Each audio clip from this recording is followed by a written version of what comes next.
ذكر رحمه الله تعالى في هذا الفصل هجرة رسول الله صلى الله عليه وسلم إلى المدينة بعد أن هاجر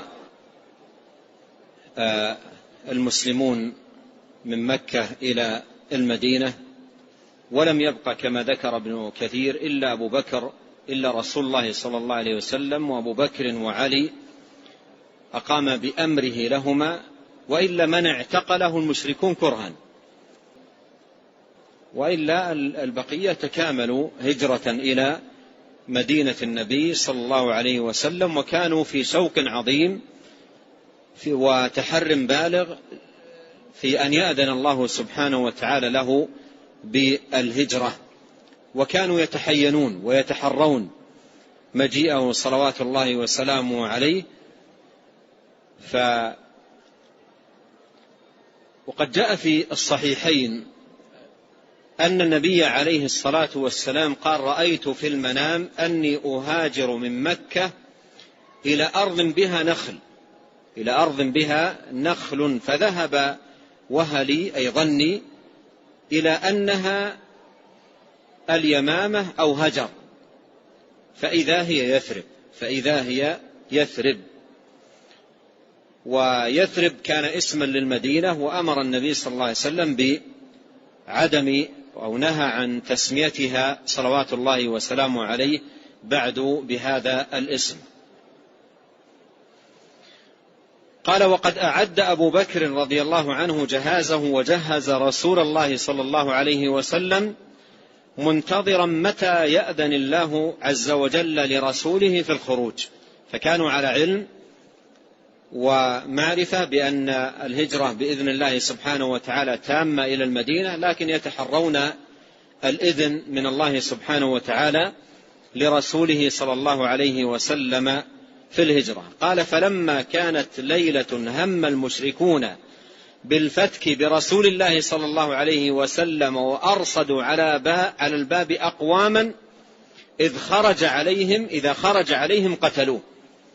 قال: فلما خرج عليهم لم يره منهم أحد. حاصروا البيت واتفقوا وتمالأوا على قتله صلوات الله وسلامه عليه فور خروجه، اتفقوا على ذلك. وخرج تلك الليلة عليه الصلاة والسلام ولم يروا، يعني خرج أمامهم من البيت صلى الله عليه وسلم ولم يروا. قال ابن كثير: وقد جاء في حديث أنه ذر على رأس كل واحد منهم ترابا، يعني لما خرج وكان البيت مطوق بالرجال من هؤلاء الكفار متأهبين لقتله، فخرج وما رأوا. قال: جاء أن النبي صلى الله عليه وسلم أخذ ترابا من الأرض ويعني دار عليهم واحدا واحدا يضع على رأس كل واحد منهم التراب، ولما أصبحوا رأوا التراب على رؤوسهم ووجدوا أن النبي عليه الصلاة والسلام قد خرج. وخبر وضع التراب على رؤوسهم واحدا واحدا هذا رواه أو أورده ابن إسحاق ولم يسنده، يعني لم يذكر له إسناد، فهو لم يثبت، يعني لم يثبت أن النبي عليه الصلاة والسلام ذر على رؤوسهم التراب، لكنه خرج وحماه الله سبحانه وتعالى منهم ووقاه منهم فلم يروا، أعمى الله سبحانه وتعالى أبصارهم عن رؤيته صلوات الله وسلامه عليه. قال: ثم خلص إلى بيت أبي بكر رضي الله عنه فخرج، أي هو أبو بكر، من خوخة في دار أبي بكر ليلا، وقد استأجر عبد الله ابن أريقط الديلي، وكان هاديا خريتا ماهرا بالدلالة إلى أرض المدينة. ومعنى خريتا أي عنده مهارة في الدلالة والمعرفة بالطرق. واستأجراه وكان مشركا واستأجراه على أن يقوم بالدلالة، فقام بما استأجراه لأجله أحسن قيام، وأمناه على ذلك، أي لا يخبر أحدا، فوفى بذلك وأمناه على ذلك، مع أنه كان على دين قومه، وسلم إليه راحلتيهما. مثل هذه القصة، قصة عبد الله بن أريقط، وقصة عثمان السابقة، وقصص أخرى كثيرة، يعرف من خلالها أن عددا من المشركين يكون متصفا ببعض الأخلاق، مثل أمانة، يكون على أمانة، أو يكون على عفة، أو تنزه من الحرام، مع كونه على الشرك والكفر بالله سبحانه وتعالى. ولكن هذه الأعمال مهما كثرت وعظمت لا تنفعه عند الله إذا مات على الشرك، لا تنفع الإنسان عند الله سبحانه وتعالى إذا مات على الشرك، لقول الله تعالى: وقدمنا إلى ما عملوا من عمل فجعلناه هباء منثورا.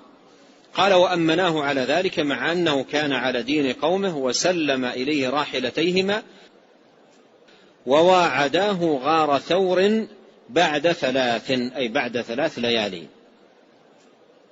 وثور جبل جنوب مكة، من جهة مكة، عن مكة من جهة الجنوب، وكان متوقعا أن يخرج رسول الله صلى الله عليه وسلم إلى جهة الشمال، جهة المدينة، ولكن هذا من حنكة النبي صلى الله عليه وسلم وحسن تدبيره وإرادته التعمية على المشركين، فخرج من مكة من جهة لا يتوقعون أنه عليه الصلاة والسلام يخرج إليها، المتوقع أنه يخرج إلى جهة المدينة. ولهذا لما انطلقوا في البحث عنه كان انطلاقهم إلى جهة المدينة، الجهة التي يتوقع أنه صلى الله عليه وسلم يخرج إليها. قال: فلما حصل في الغار عم الله على قريش خبرهما فلم يدروا أين ذهبا. وكان عامر بن فهيرة يريح عليهما غنما لأبي بكر، عليهما أي على النبي صلى الله عليه وسلم وأبي بكر، غنما لأبي بكر، ويقوم على رعاية الغنم، وكان قريبا منهما.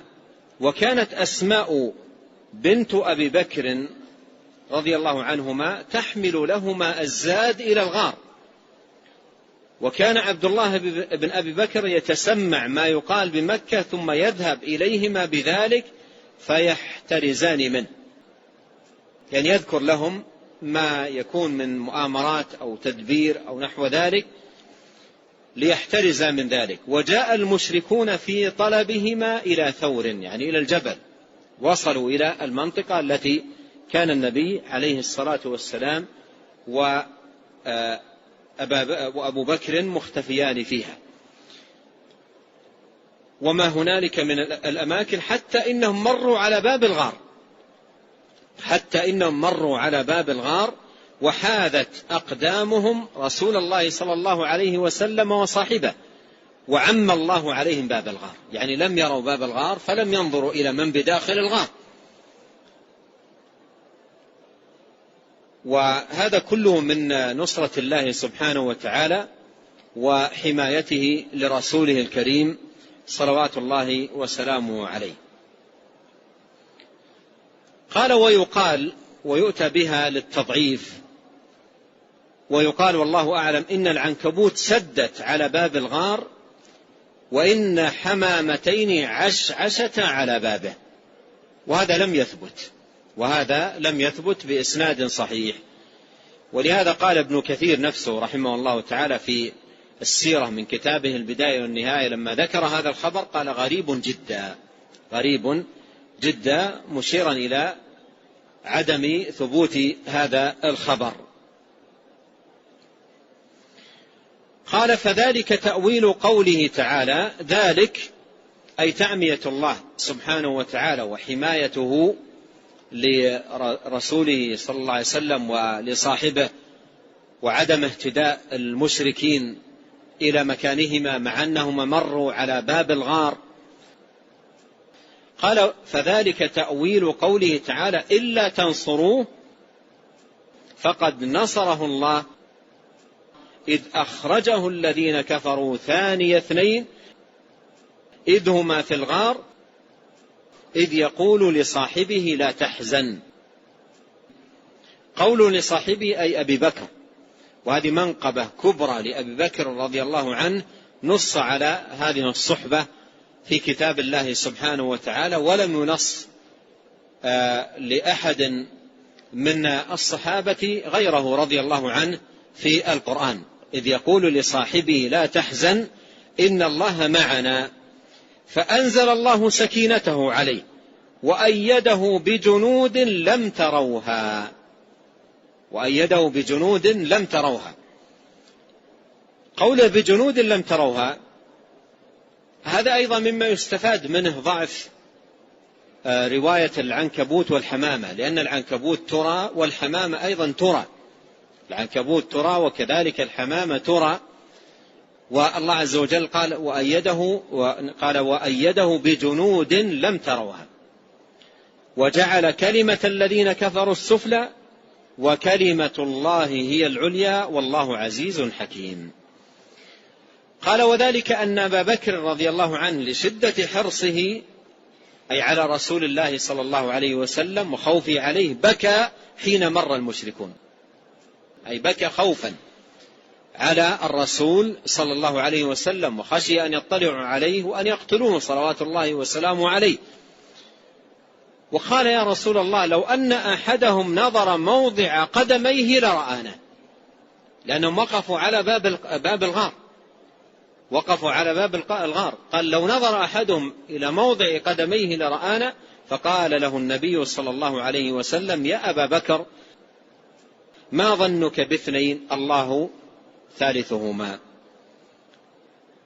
ولما كان بعد الثلاث، وكانوا واعدوا ابن أريقط بالراحلتين بعد ثلاث، فلما كان بعد الثلاث يعني يئس المشركون وانتهى الطلب والبحث عن النبي صلى الله عليه وسلم، جاءهما ابن أريقط بالراحلتين فركباهما، وأردف أبو بكر عامر ابن فهيرة، وسار الديلي أمامهما على راحلته. الديلي هو عبد الله بن أريقط